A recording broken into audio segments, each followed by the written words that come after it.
Let's chat. It's hard. You want to talk? I know, that's disappointing. Sit back. Let's work this How's out. it going? What are we That's doing pretty here? good. Where are you going? Hey there. Wow. It's not always easy. It's amazing if you think about it. Let's think This about seems this. strange. I have some thoughts about that. Life is hard. Trauma bonded. I know this is a hard one, T. Content trigger warnings all over the place, y'all. It was hard for me, and I don't have kids. I have your kids. Yeah. And it was still really hard for me. And so I know it was really hard for you. And I just want to say, let me know how I can support you through this. Thank you, Elly. It's good. It's a tough one. And I just want you to feel like you feel support during the conversation. Because right after we finish this, people, I'm sure they figured out by now, but as soon as we finish this, we sort of go right back into like our regular jobs or working on something else or whatever. And it really takes a lot out to talk about something. It takes a lot out of us to talk about something so emotionally gut-wrenching and devastating. I couldn't be on camera yesterday. Really. And then you were just too distraught. Like my face was just puffy. T. Yeah. It's really devastating. And I don't want to villainize anybody, but the teachers were sitting there eating pizza. That was weird, right? I know. And that's why I don't want to villainize anyone. We weren't there, so we don't know the feelings around it. And obviously people are human beings and they still have to eat. But you're in a room where parents are coming looking for their possibly dead children. And then there's something about pizza that makes it seem extra jovial. Yeah, like it's a party or something. Yeah, there's like pizza parties with schools and stuff. I get it. It's a cheap, easy, deliverable option, and that's why they were eating it. And again, I don't want to like, terrible teachers eating pizza, but that was like just a scene that stuck out to me. It really stuck out to me too, as just completely random. Yeah. And out of place. But I was just thinking, I wonder if someone was there like, hey, hard time, eat. There's food here, just eat, just sit and eat, you know? Because they'd gone through it too. And like you're calling out like a robot. You might feel like a robot. And you're like, this person says to eat. Like maybe you just eat. Yeah. And then people are coming in. Everyone's in shock. Yes. You know? It feels just flippant and sort of cold and just a bad optics. Oh, bad optics. Take that table and that pizza and like go to another room. Like you're in a room where parents are gathering looking for their children they don't know are dead. I know, but maybe they were just totally out of it. I know. And they've gone through a thing too. And so of course, it's someone too. handing them. They were actually on site. I know. When this is happening. This is why little bits of stories like that get totally blown out of proportion. And that's why I don't want to do it, because I don't want to be like 24-hour news cycle that's like, and then they were eating pizza. Like, what the hell? Yeah. I had to say it.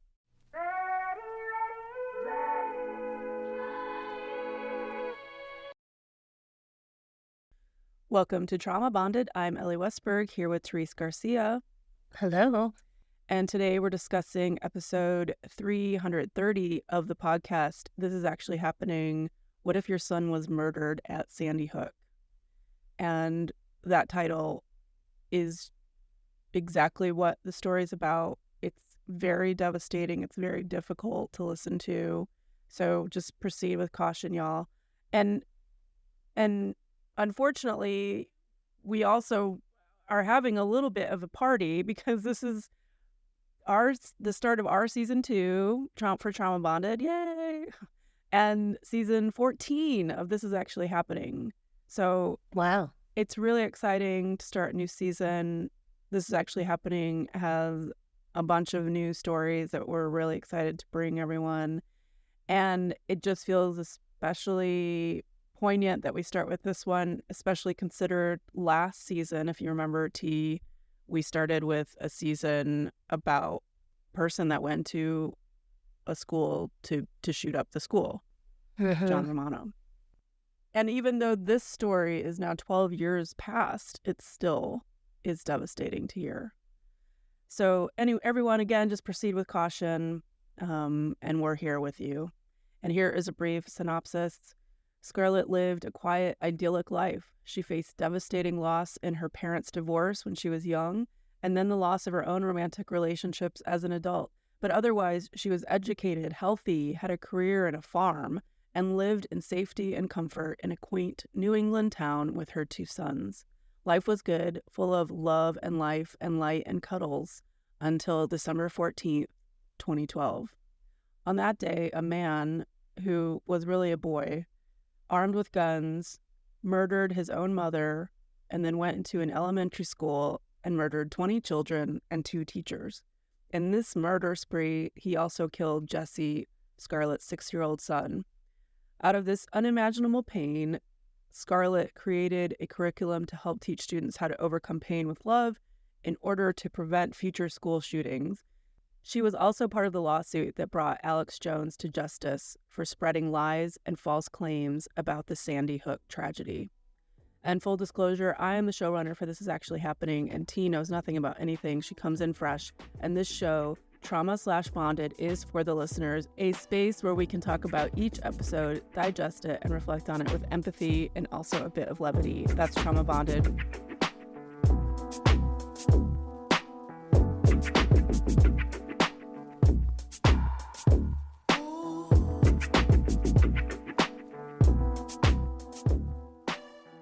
T, what stuck out to you is the heart of Scarlett's story. Sorry, I'm already crying. I know, I could barely get through my synopsis. Apologies. I'm with you. We can do it. So at first I was going to do no word Yeah. at all because it's too much. Yeah. But then as I thought about it, I went with one word, and it was eternal. Oh, wow. Sorry. Okay. So I went with eternal because when you think about, Jesse's legacy, it's continuing but beyond his death. And when you think about his mom, choosing love and how love transcends life and death, and that he is still kind of offering that protection and hope to others after this tragedy. Good. Yeah. I don't have one. Oh, you don't have one? Can I just not have one? You can take my original one, or you can co-opt mine Can I co-opt yours? if you like mine. There was just another school shooting yesterday. I was literally listening to it, and I got a notification on my phone about it. Yeah. It feels like a thing that can never be eradicated, and I hate to say that, and I don't mean to be contrary to the hope that Scarlett's providing in her story, but it feels insurmountable. It feels like part of our culture. It is woven into our culture. It will be in the history books. This is part of our culture. This last 50 years in America. This is, a real thing that doesn't seem to ever be even close to ending ever. Yeah, it just seems to be getting worse. That's really nihilistic. And I think you hear the frustration in Scarlett's voice when she says things like, people keep doing the same thing, expecting different results. And American society, it's like we're being gaslit. Like every time news outlets or powers that be or people that are paid to talk about shit spout off the same shit, and we just all act like this is the first time this has happened or something. And we are all well-versed in this culture. We're all well-versed in it. It is part of our news cycle. You just don't want to believe that it's Gonna happen to yours. Well, yeah, but you don't want to believe that it's part of the culture. You want them to be Oh. one-offs. You hope that it won't happen again. But that's just deluding ourselves. I mean, at some point, what is it, 300? Oh, it's over 300 that have already happened this year. We're in September. We're on par to beat last year. And this one's 12 years old. I know. We talked about our last episode. We talked about where were you at 9/11. Do you remember where you were when you heard about this particular shooting?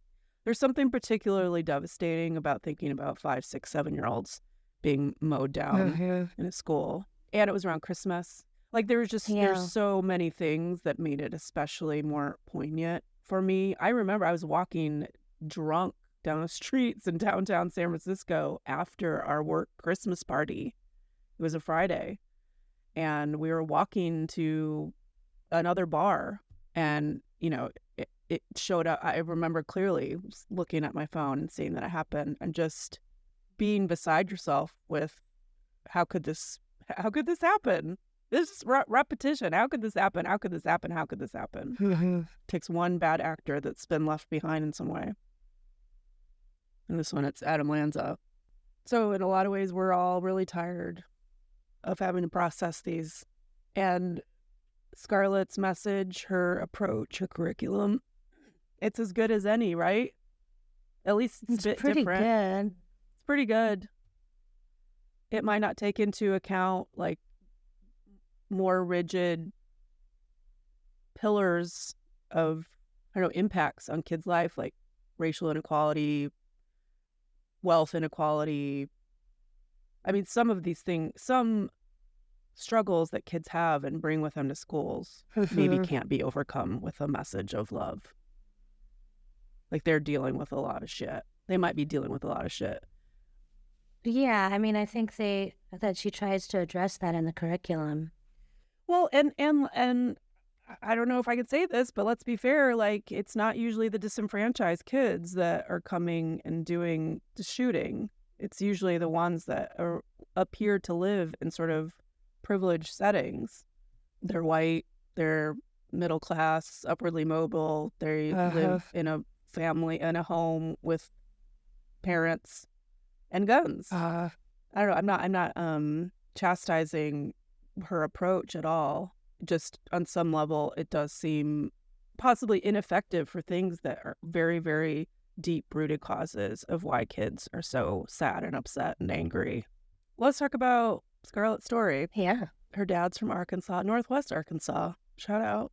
And it sounds like her dad went through some shit, but he ended up like a successful finance guy, investment banking, and he took good care of his family. And Scarlett tells the story of getting a horse. Have you heard, I forget what they're called now, but the horse riders, but they're not riding like actual horses. They're riding like the horse head on a stick thing. Do you know what I'm talking about?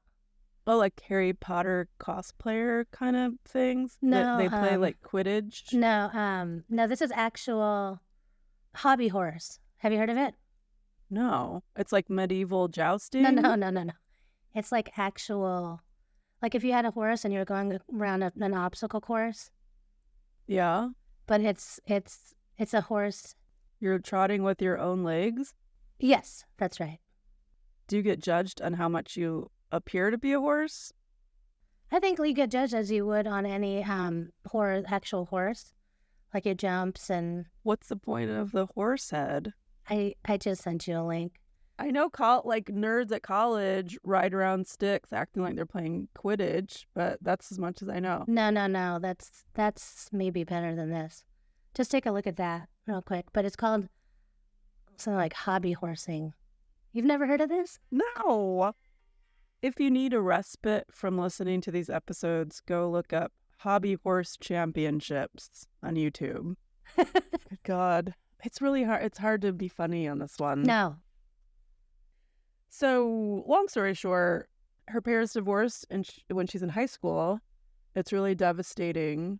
And she has a hard time in college. She says she has a really great time in high school, and I wrote, never trust anyone who had a great time in high school. Well, that's funny because I had a great time in high school.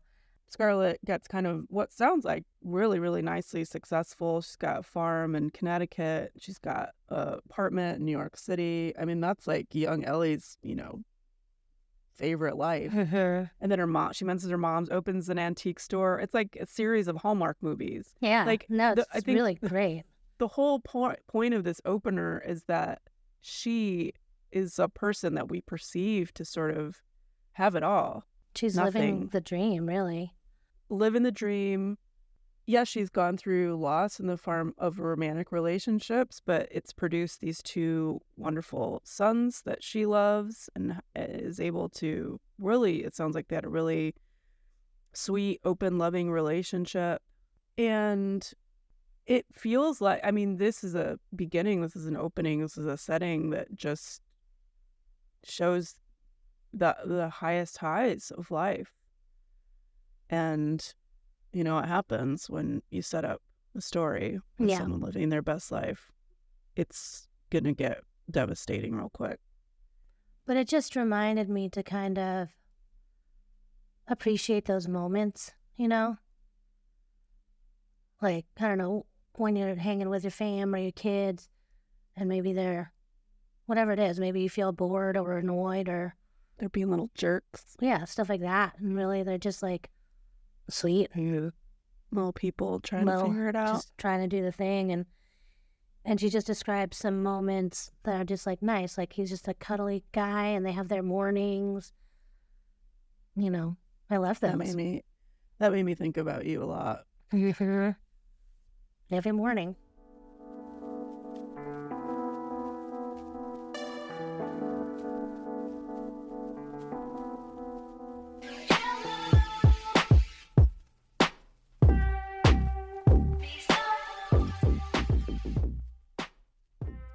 So her son Jesse, who was born in 2006, he attends Sandy Hook Elementary, and that day, December 14th, 2012, it was a Friday. It was a regular day. It was a day leading up to Christmas.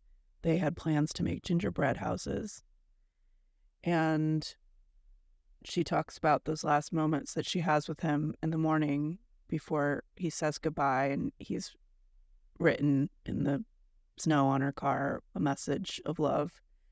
And she said, "See you later," puts him in his dad's truck, and he leaves, and that's it.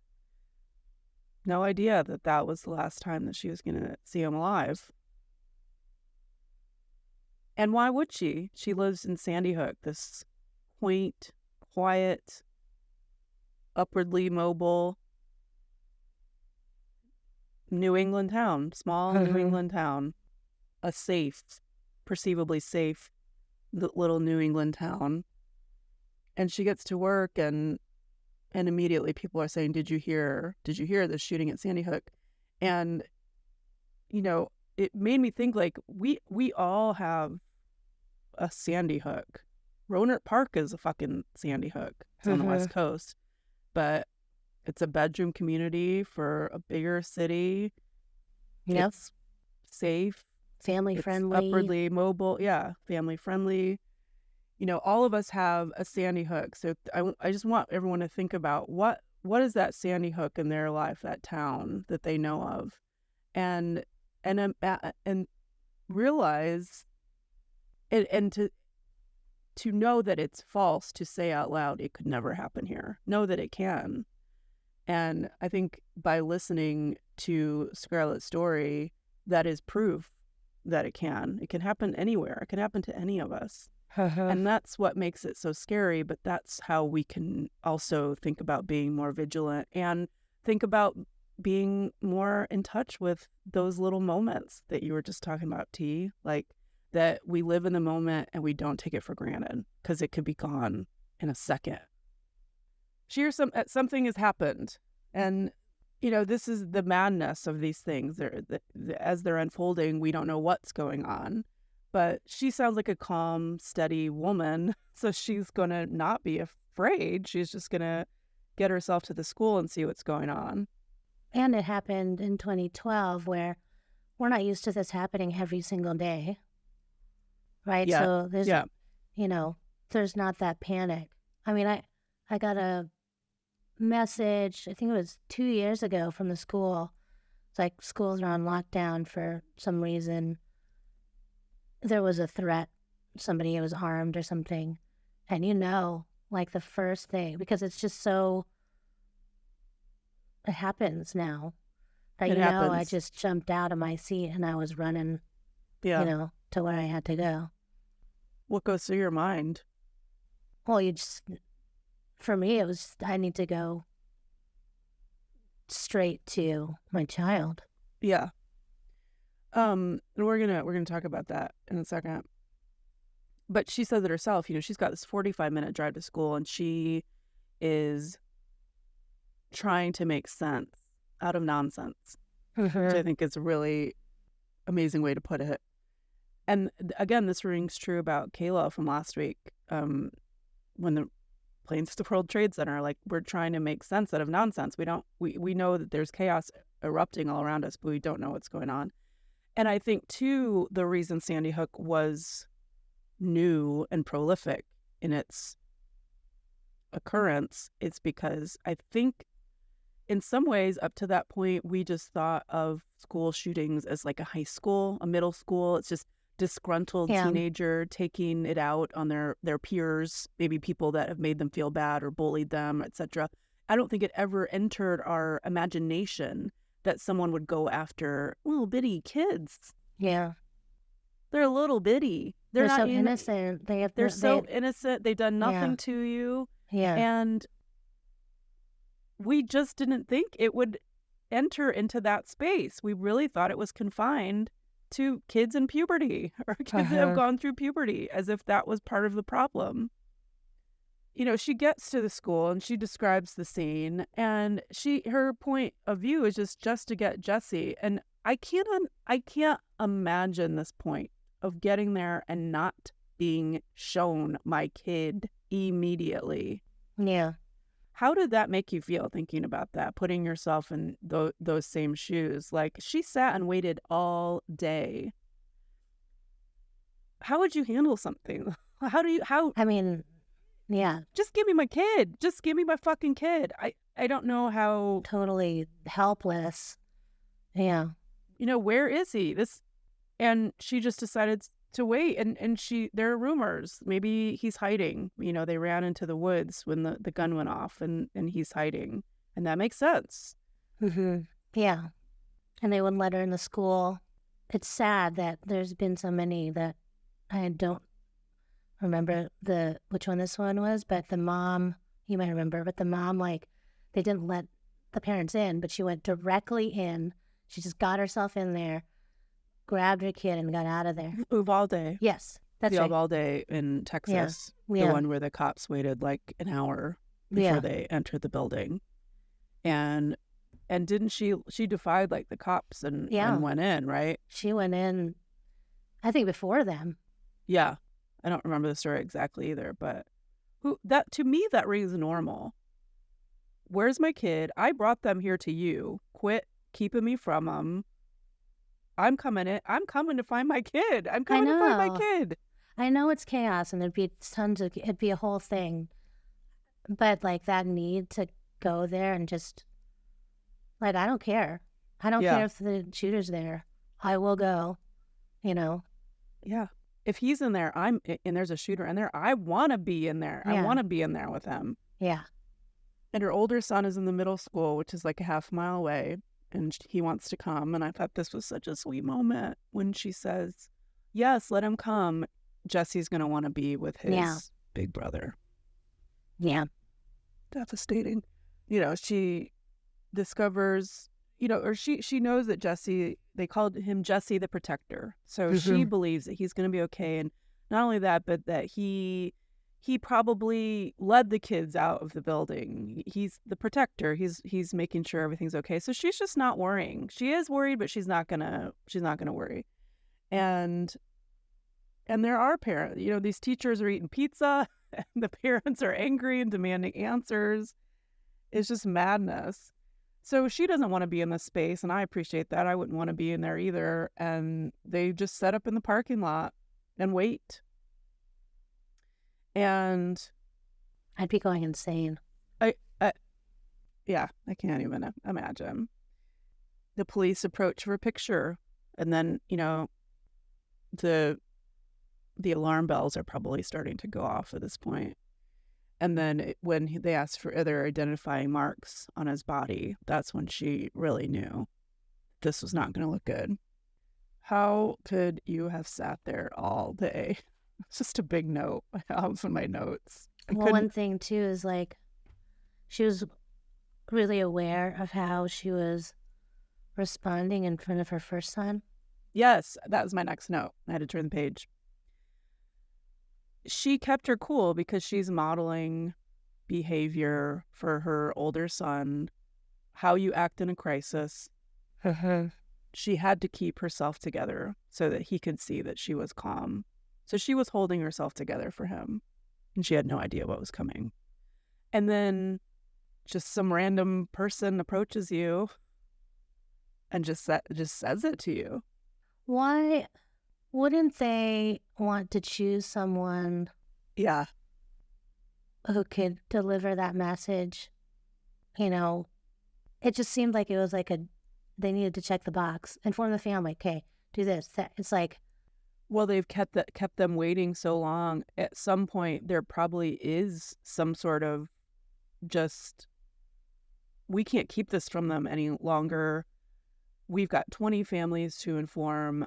Just pull a Band-Aid right off. Like, let's just get it done. I mean, I was shocked that they were sending people off to drive in their cars right after that.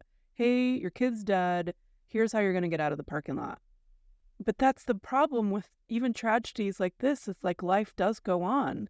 And so the school have to notify, and then they have to shore up, and then they need to clear people out that aren't there, are just taking up space, essentially, and they got to get on with their investigation. You know, there are just so many other pieces that have to happen. And so I guess there can't be careful care exerted in each situation. but this is part of the problem, right? You got to treat humans like humans. I know.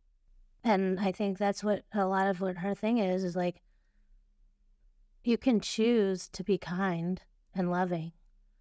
It would have taken, I think, the same amount of time, unless he was just running off and being like, you know, or maybe it takes a couple more seconds just to, Yeah.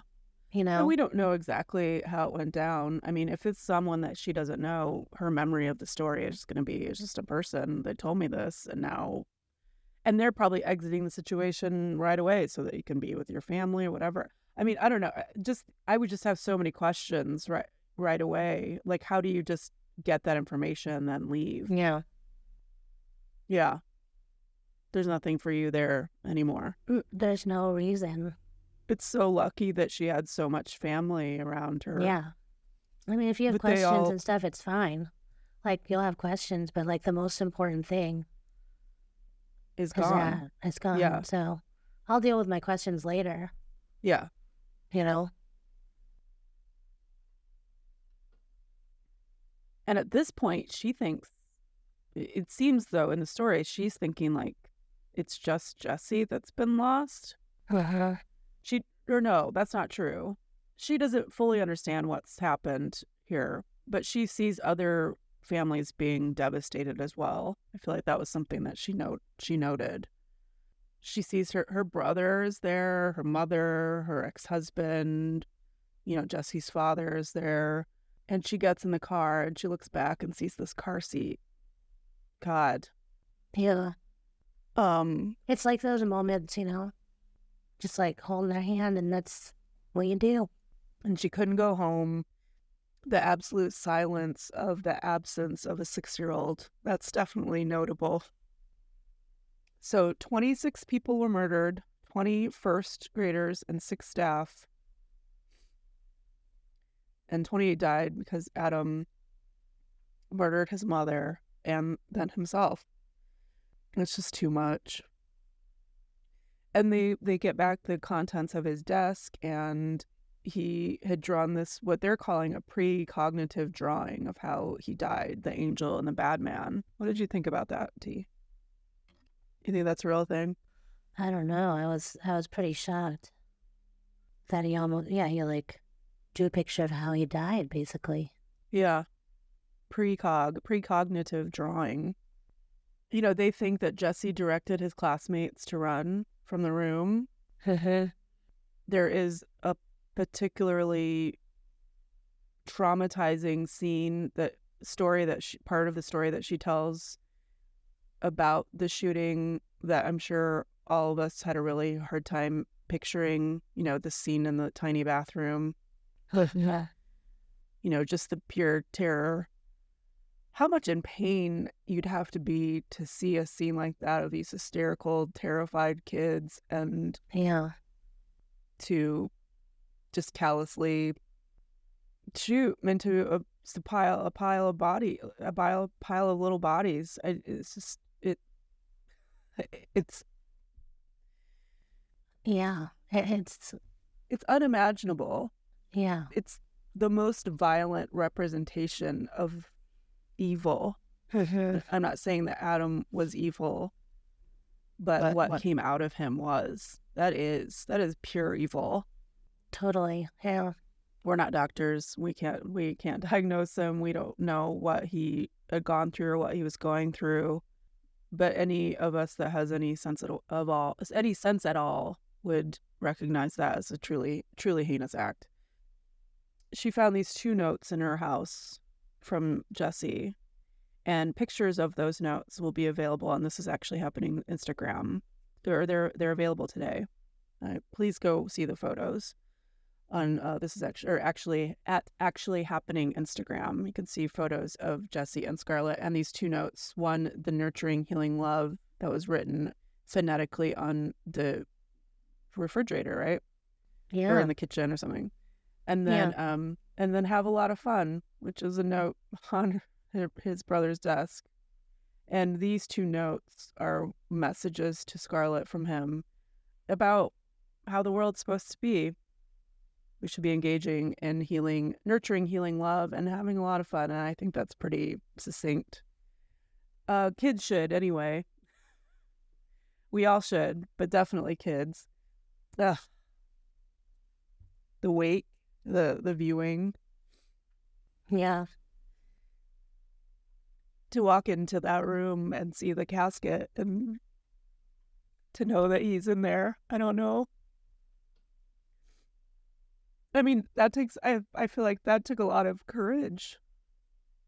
I mean, it's like it's a 2 sides of the coin, right? It's like you have to see him. You must, for closure for yourself, to know that it's real, to participate in that grieving process. You must see his body.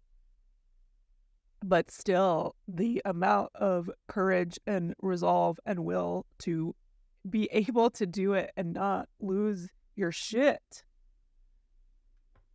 seems impossible. And she knew it was the last time that... And she held his hand for hours. And she talked about that a lot, from the car seat, holding his hand. And yeah, I think it's just so sad because some of you might not have kids or around kids very much, but a 6-year-old's hand is a tiny little soft, sweet thing. I can't, like, viscerally, I can't stop thinking about what that feels like a little tiny hand. Oh shit, it was my makeup. Okay, get it together. sorry, me too. No, I'm talking to myself. Oh yeah. Someone encouraged her to wear a blanket so that when she took it off of her body, it had her essence, her smell, her person on it, and that it was this point of touch that she could put it into the casket with him. And I thought that was really sweet. It's sweet and devastating, but I was sobbing by that point for sure. Yeah. They finally got her, they convinced her to leave him, which I'm sure was not easy. Such a finality to it, you know? Yeah, I think that's the hardest part about losing someone to death is their body is gone from the earth as if it never walked there in the first place. It is so final. So she spoke at his funeral and she said, "This is how you could help me. Change an angry thought to a positive thought." That's really all she wants. She doesn't want vengeance. She just wants to get from anger to joy. And this was the way that she decided that she was going to honor his life, move on from the suffering, not be a victim, and to be a part of the solution. And she was deciding to forgive. And people were saying, no, this is not something that you forgive. What do you think about that, T? We've had this talk. Yeah, we talked about this lots and lots and lots of times now. You know me, I'm not much of a forgiver for stuff like, that. I mean, I don't know about forgiveness, maybe just trying to understand how something like this could happen and try to prevent it. I think you can still have that and have joy without forgiving such a terrible act. Yeah. I couldn't forgive. What do you think about people that have the capacity to say to someone that's grieving, you shouldn't forgive? No, I wouldn't tell anybody how to grieve, basically. Can you imagine? Yeah. I love that there are people just parsing out who gets to do what to who, when, where, how. Like, fuck Yeah. you. This is my life. I'm going to forgive or not forgive and Yeah, do what whatever I it want to is. do. Yeah. Oh, you can't forgive that. Fuck you, Joan. What do you know? Yeah. I don't know what that's all about.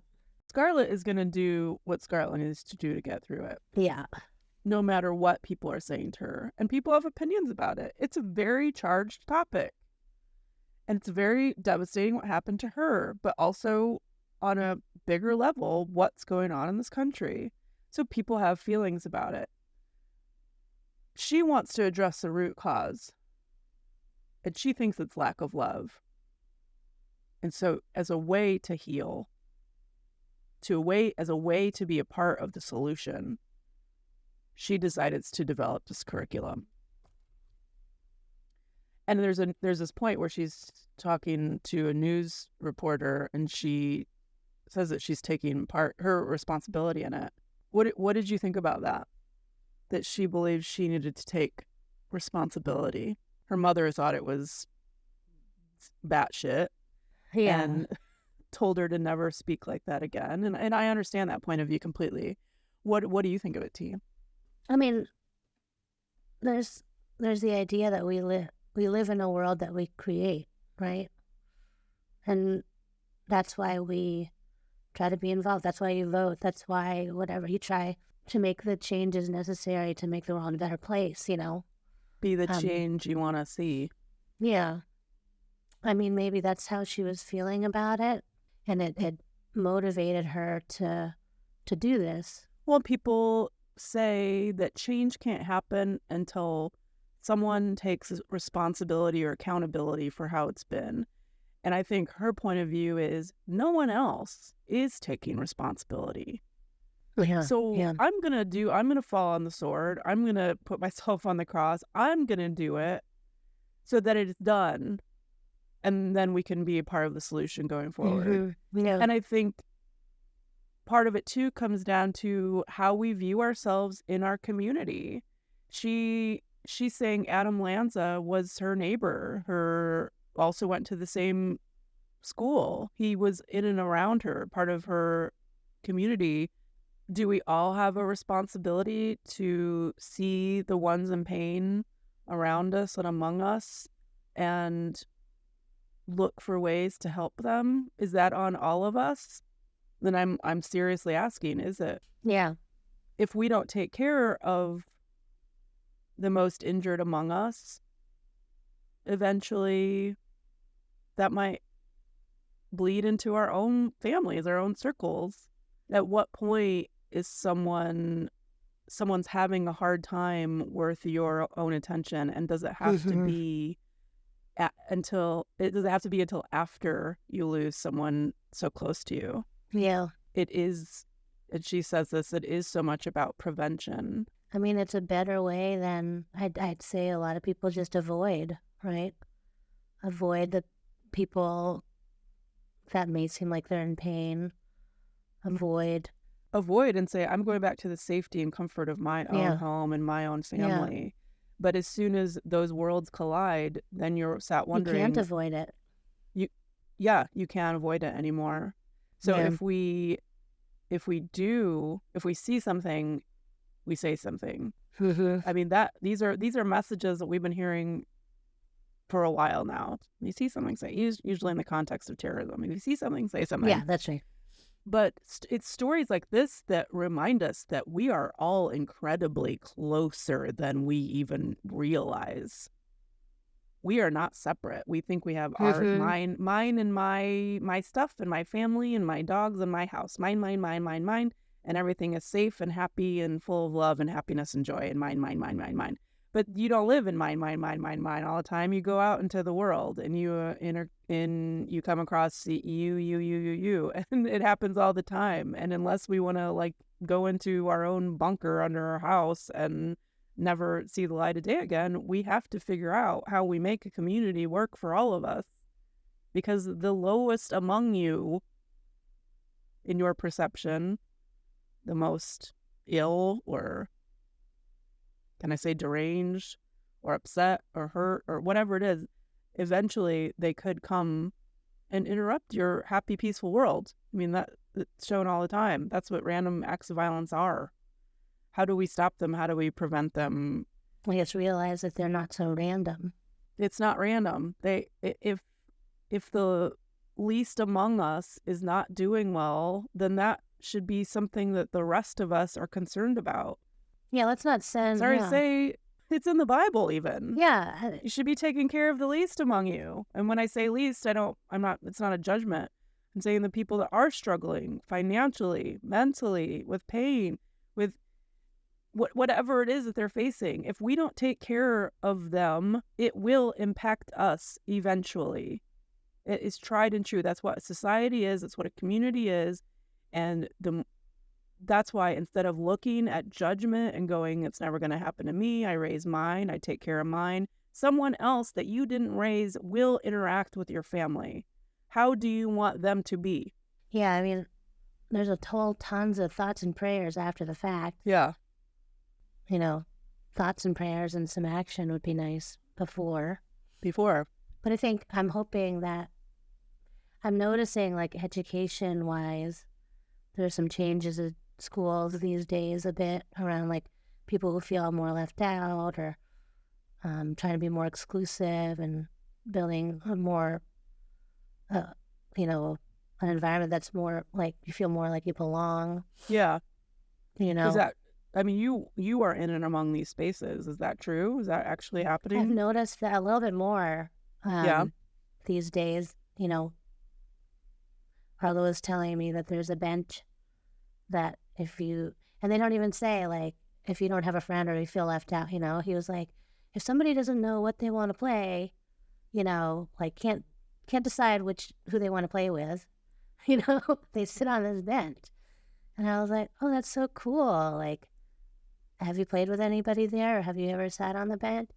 And he's like, not yet. I'm like, okay, well, check it out.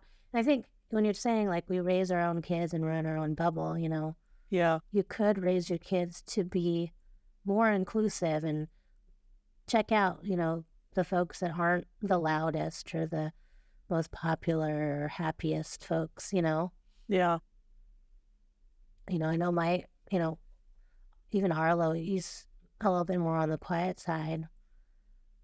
Also just encouraging him and just be fine that he's the one who draws, he's the,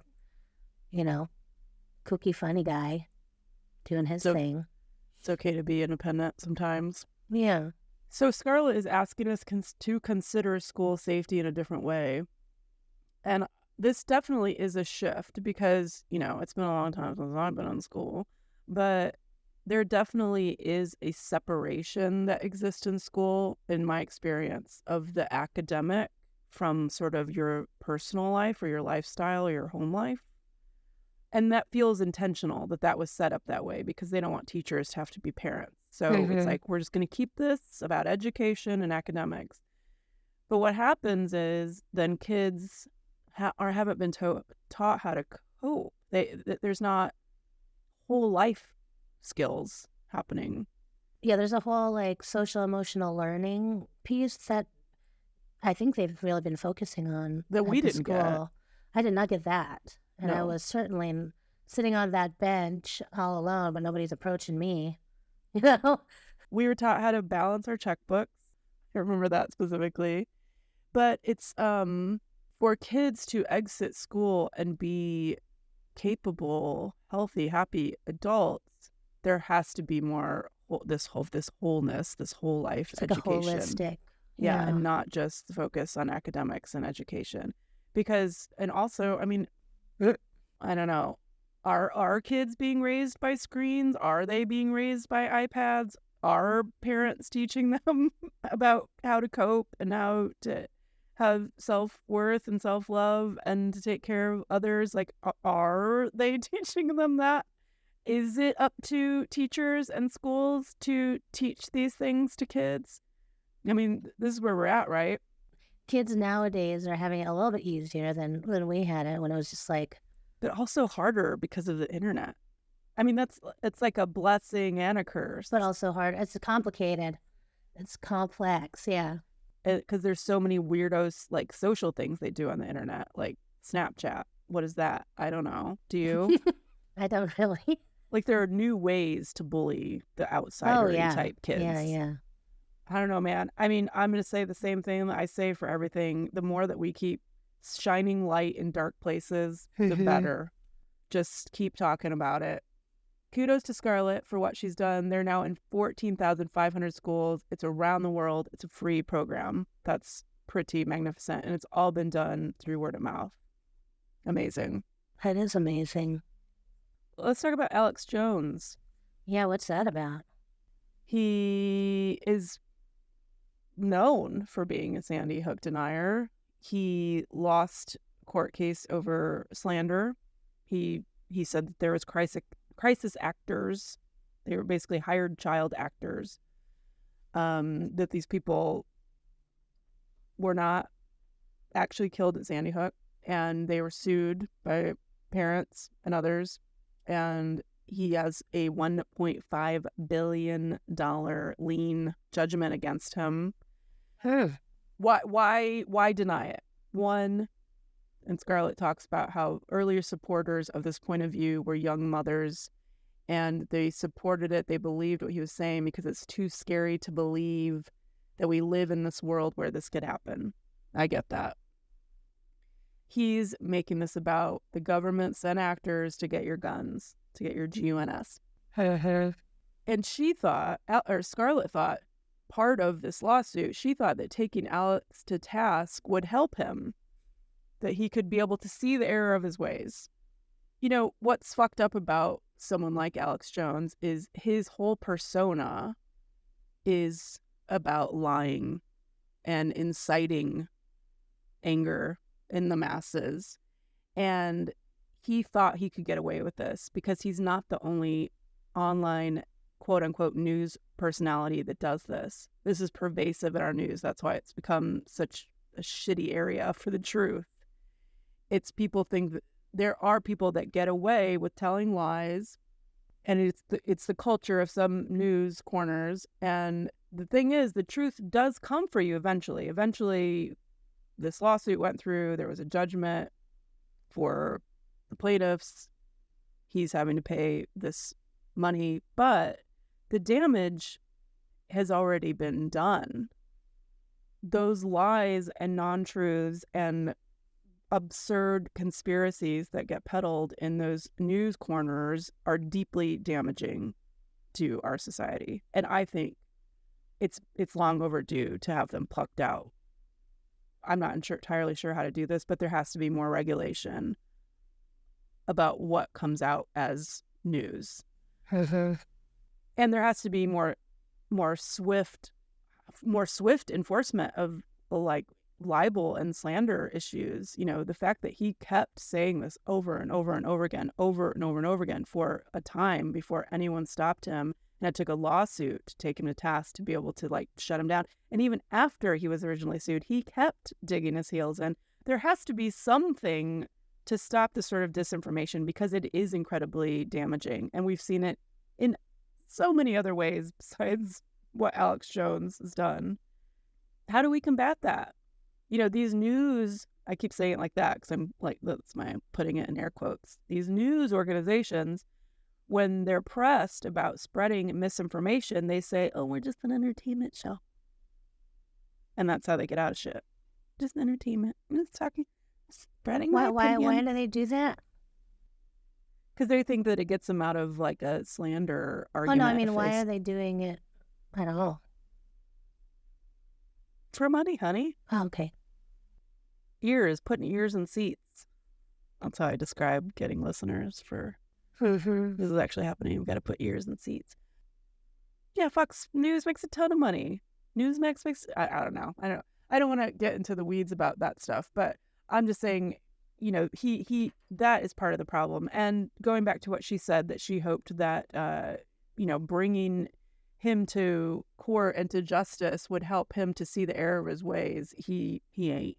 He hasn't. And maybe someday he will. But that's all we can do. We can speak truth to power, and hopefully they don't just dig their They don't just dig their heels in, but they are able to have a come to Jesus moment with themselves about what they've done that's damaging, and hopefully they can turn it around. Hopefully it's a turning point for them, but usually they just double down and then eventually die. So Good. Yeah. keep speaking truth to power. That's all you can do. Just keep speaking truth to power. She says that every school shooting is 100% preventable. Do you believe that? Do you believe that there are two kinds of people in this world? Good people and good people in pain? Do you think that's true? Yeah, I mean, I think they were preventable. They are preventable. And I think it's true. Like, you're not born a mass murderer. You become one. Yeah.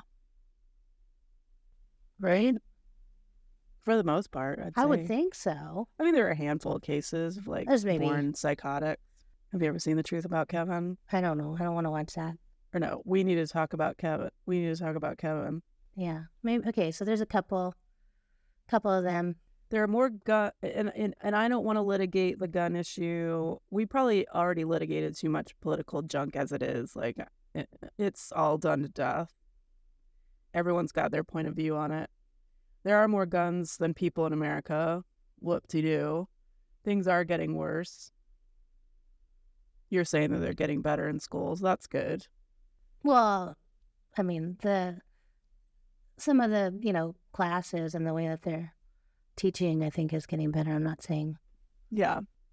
There is an undeniable amount of people in this world that are living in pain, and they don't have any way to fix it. I think there are more ticking time bombs than we even realize. There are so few resources for people. But I think ultimately it's that double-edged sword of the internet.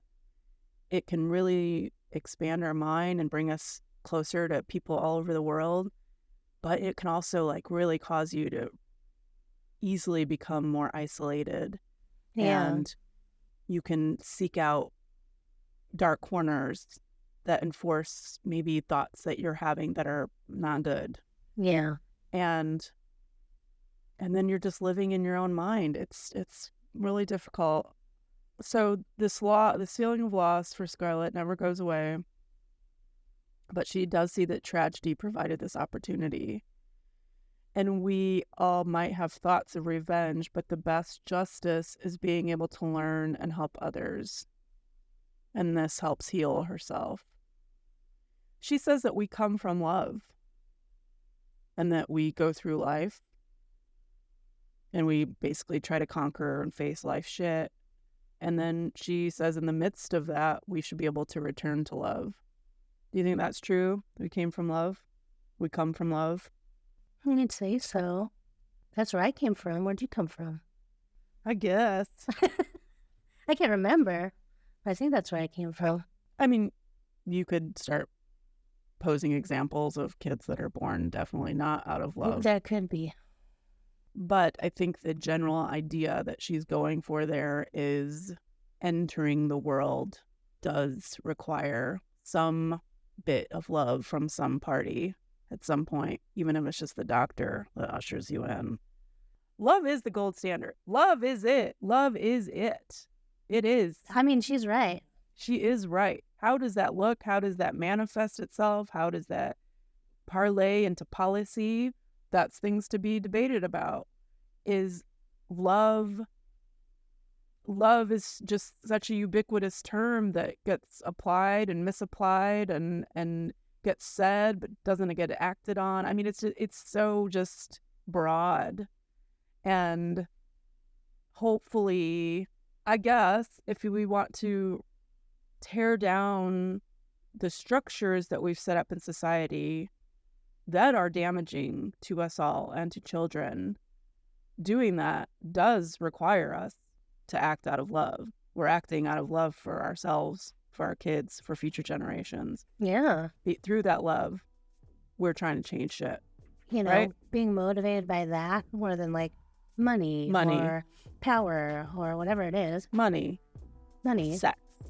Sex. Maybe just Power, love. I say money. we try it. Let's Go try the it. love way. Let's try I it. don't think a lot, some people don't do that. So let's give that a try. Thank you for listening. This has been an episode of Trauma Bonded. You can find our show where podcasts are kept. Please rate and review us. Thanks to Scarlett for sharing their story and giving us the opportunity to talk about it. And thanks to the This Is Actually Happening team, including Whit, Missildine, and Andrew Waits, and the maker of our music and website, Nathaniel Trimboli. And thanks to possibly Cathy Sitzes for editing this. And thanks to Katie Keeble for building those blasted Instagram posts.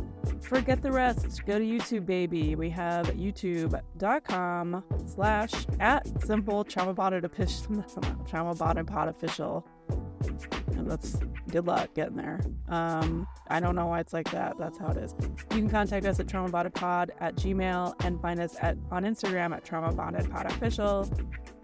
We're so excited about our season 2, and this is actually happening season 14, and the good things to come. I mean, this was a tough one, but what a way to set the stage for the rest of the season. Only up from here. Only up from here, hopefully. Right. We are here to listen. Come listen with us. We are trauma bonded to the story, to the storyteller, to the listeners, and to each other. Thanks for spending time with us today. Love you, T. Love you, Elly.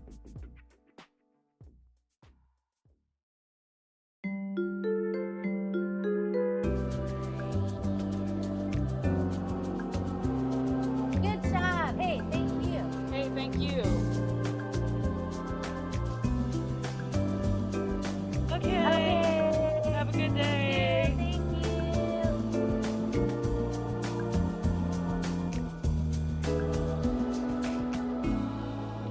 Trauma Bonded.